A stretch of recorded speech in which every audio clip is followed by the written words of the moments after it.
Salut sama gars yi sportif et inconditionnel de football ñu ngi leen di nuyu di leen jaajëfal leen ñu suivre pour seen C5 info di la wax ne bu dee gan nga ci page mën nga abonné nga activer cloche de notification bi pour bañ a rater benn vidéo ci vidéo yi ñu dugal aussi mën nga def sa réaction ci commentaire yi bul fàtte le petit pouce bleu muy le bouton j'aime c'est vraiment hyper important pour nous. Ça y est c'est fait le dossier Robert Lewandowski touche à sa fin donc nag muy dossier boo xamante ni bii ni bu compliqué la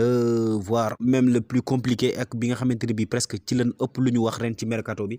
parce que entre Lewandowski bi nga xamante ni bii dafa bëggoon a jógee foofu di Bayern coûte que coûte ak benn Bayern boo xamante ni bii bëggul woon a bàyyi Lewandowski tout en sachant que ne il lui restait 1 an de contrat foofu ci équipe ba donc tout ne dépendait pas du joueur en fait ak benn club boo xamante ni mooy club de son choix muy club de rêve muy club bi mu bëggoon a dem muy Barcelone mais aussi club boobu tamit amut woon les fonds nécessaires pour jëndi ko ci prix bi Bayern fixé woon. C'était vraiment compliqué et en plus de ça Paris Saint-Germain aussi ñëwaatoon dugg ci biir dossier bi donc gënoon a compliqué mbir yi mais kooku di Lewandowski nag moom tranché na pour son avenir gisut dara lu Barça enfin Lewandowski ne voit rien d'autre que le Barça et ne veut rien entendre d'autre que le Barça donc bëggul ku koy wax jeneen wax ju dul dem Barça mais néanmoins ñooñu di waa Bayern Munich ñoom daje nañ ak Lewandowski pour waxtaan ak moom aussi rappeler ko ne mi ngi sous contrat jusqu'en 2023 jusqu'à l'été 2023 donc mu def ndànk ci communication donc d'après Mundo Deportivo nag ñooñu di waa Bayern ñoom décidé nañ pour bàyyi ko nga xamante ni bi moo di Lewandowski mais tout se fera dans les règles de l'art et que manque de respect bañ ci am donc foofu la jëm muy ca Barça donc day xaar juste rek que Barça régler li nga xamante ni bi mooy situation instant bi ñu toll situation financière am donc il devra signer là-bas un contrat de 3 ans donc contrat wu ñetti at ak 9 millions d'euros chaque année. Donc espérons pour l'attaquant polonais que ne dana am la nga xamante ni bi moom lay bëgg foofu ca FC Barcelone foofu ca Barcelone la ñuy desandi ba léegi ak intérêt bi nga xamante ni bi ñu ngi koy porté ci milieu de terrain international portugais boobu nga xamante ni bi mu nga foofu ca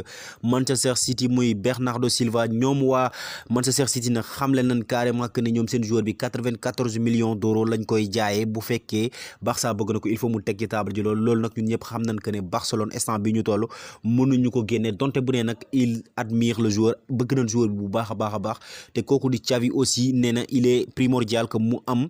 benn milieu de terrain ci effectif pour la saison prochaine donc nag en cas d'échec ci dossier boobu noonu ki nga xamante ni bi gis nañ ko génnul foofu ca Manchester City ba léegi muy kooku nga xam ne mooy Ilkay Gundogan muy l'international allemand donc nag ñu rappeler que ne peut-être boobu mooy xaw a gën a yomb parce que Ilkay Gundogan dafa nekk en fin de contrat mais li war a mën a jaxase mbir mi wala boog li ko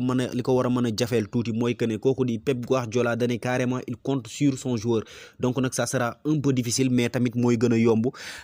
jëli kooku nga xamante ni bi mooy Bernardo Silva donc ñu profité woon nag lancé ci wala boog ñu jàllale ci benn question amis sportifs et inconditionnels du football ñu ngi leen di laaj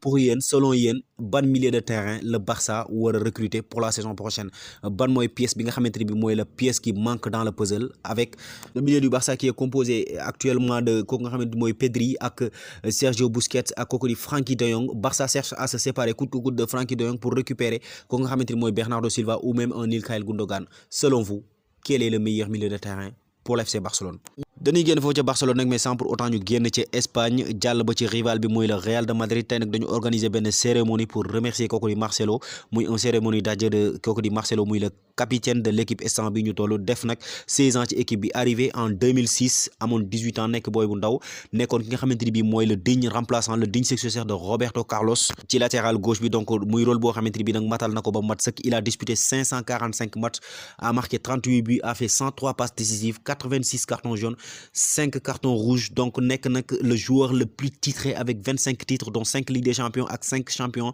Liga d'Espagne donc nag disputé fa lu toll ci 43 229 minutes aussi sous la tunique blanche donc chapeau à Marcelo et que tey dirigeant Real Madrid yëpp dajaloo nañ féliciter ko jaajëfal ko aussi remercier ko il n'a pas pu tenir ses larmes donc il était en larmes durant presque toute la cérémonie donc chapeau à Marcelo comme ni ñu ko waxee rek et bonne chance pour le reste de sa carrière. ñu jógee Espagne nag dem Angleterre bay découvrir sama gars yi salaire bu énorme bi nga xamante ni bii nii ñooñu di waa Bayern Munich proposé nañ ko kooku nga xam ne mooy Sadio Mané presque c'est fait donc Sadio Mané ñooñu di waa Bayern proposé nañ ko un salaire de 20 millions d'euros soit 13 milliards de francs CFA net par an donc Mané ak ñooñu di waa Bayern Munich kat am nañ accord de principe donc nag il ne reste plus que la signature bi rek moo des mën na ne parce que tamit Liverpool bi nga xamante ni bi moo doon compliqué mbir yi di rejeter li nga xamante ni bi mooy demande wala boog offre ñooñu di waa Bayern Munich tey jii nangu nañ offre yi nga xamante ni bi ni Bayern mi ngi ko mujj a proposé muy 40 millions d'euros donc Liverpool nee na donc wàcce na offre bi nga wàcce na li nga xamante ni bi doon na ko laaj Sadio Mané muy 50 millions d'euros ba 40 millions d'euros li yombal loolu nag du lenn lu dut arrivé wu kooku nga xam ne mooy Darwin Núñez donc mi nga xamante ni bi waa Bayern waa Benfica Lisbonne donc mi nga xamante ni bi jóge na fa def nañ li nga xam ne mooy communiqué wala boog bind nañ carrément xamle que ne ñoom jaay nañ kooku di Darwin Núñez foofu nga xamante ni bi mooy ca Liverpool donc nag son transfert a coûté 75 millions d'euros hors bonus donc nag 75 millions d'euros bu ci bonus yi bokkul mais bu ci bonus yi bokkee dana dem ba 100 millions d'euros mu nekk nag le transfert record de Liverpool nekk le joueur le plus cher de l'histoire de Liverpool donc nag actuellement ñi ngi ñuy xamal que ne joueur bi mi ngi foofu ca Espagne et que tey ci guddi dina dem foofu ca Angleterre pour y passer sa visite médicale donc moom nag il percevra un salaire de 6 millions d'euros net par an donc nag espérons pour championnat Angleterre que ne déwén dinañu indil lépp li nga xamante ne bi mi ngi xaar moom parce que on a quand même un duel qui se profile muy duelu ko nga xamante ne bi mooy Erling Haaland bi nekk Manchester City ak kooku di Darwin Núñez mi nga xamante ni bii ni moo nekk foofu nga xamante ni mooy ca Liverpool ñu jógee Liverpool nag jàll ba foofu nga xamante mooy ca Tottenham moom mi nga xamante ne bii nag il est qualifié d'extrémiste ren ca Ligue des Champions bi donc moom mi nga xamante ne bi ci dernière journée bi la validé li nga xamante mooy ticket pour Ligue des Champions bi donc Tottenham nag mi ngi wër ay joueurs pour renforcer li nga xamante ne bi mooy équipe am donc d'après The Telegraph nag ci joueurs yooyu ki ci jiitu mooy Richarlison nekk international brésilien di évoluer comme un ailier droite nekk foofu nga xamante ne bi mooy ca Everton mais nag les Toffees réclament ñooñu ko loolu di 60 millions d'euros pour le joueur donc nag loolu nag moo nar a poser benn problème mais quand même il pourrait y avoir un terrain d'entente parce que ñooñu di waa Everton kat ñoom bëgg nañ ki nga xam ne mooy milieu terrain boobu di évoluer foofu ca Tottenham muy Harry Winks donc nag bu fekkee dugal nañ Harry Winks ci biir deal bi donc dana xaw a nekk lu gën a yomb mais aussi ñooñu di waa Tottenham aussi ñi ngi wax ci ko nga xam ne mooy Memphis Depay mi nga xamante ne bii nag lui il est poussé par vers la sortie par les dirigeants du FC Barcelone donc nag ñoom ñi ngi koy bëmax pour mu génn équipe ba donc ñi ngi def lépp lu ñu mën pour mu bañ fa jouer déwén donc ñooñu di waa Tottenham aussi intéressé wu nañ ci profilu ko nga xam ne mooy Memphis Depay mais aussi waa Tottenham du ci attaque ba dong lañ bëgg a renforcer wu parce que seen défense bi tamit bëgg nañ ko renforcer ak arrivé wu ko nga xam ne mooy Alex Disasi nekk foofu ca Monaco mais tamit ci côté boobu ñooñu di waa Atlético Madrid ñoom carrément bëgg nañ ko te ñi ngi ci dossier bi mais le dossier qui fait parler ren foofu nga xam ne mooy ca Tottenham nag reste le dossier kooku nga xam ne mooy Heung-min Son donc l'international coréen sud-coréen donc nag marqué 24 buts ren nekk meilleur buteur co-meilleur buteur du championnat Angleterre sans mu marqué ci penalty ak 8 passes décisives toute compétition confondue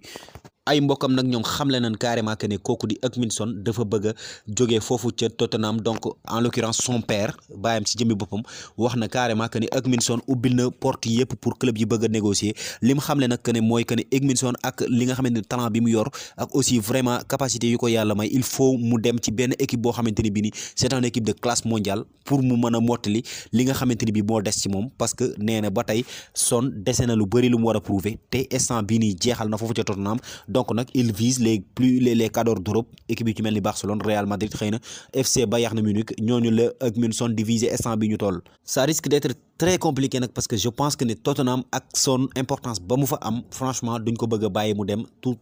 en sachant que il est sous contrat foofu nga xamante ni mooy ca Tottenham donc nag selon vous amis sportifs et inconditionnels du football naka ngeen gisee Heung-min Son ak bu ngeen koy doon conseiller lan ngeen koy conseiller mu des foofu nga xam ne mooy ca Tottenham ou bien mu dem wëri ji beneen équipe boo xamante ni bi fa lay football comme ni ko bàyyam waxee équipe de classe mondiale pour mu mën a nekk un joueur de classe mondiale donc nag sama gars yi li leen noonu tey seen C5 Info di la wax ne bu dee gan nga ci page toujours mën nga abonné nga activer cloche de notification pour bañ a rater benn vidéo ci vidéo yi ñu dugal aussi mën nga def sa réaction ci commentaire yi bul fàtte le petit pouce bleu parce que c'est vraiment hyper important pour nous merci à très bientôt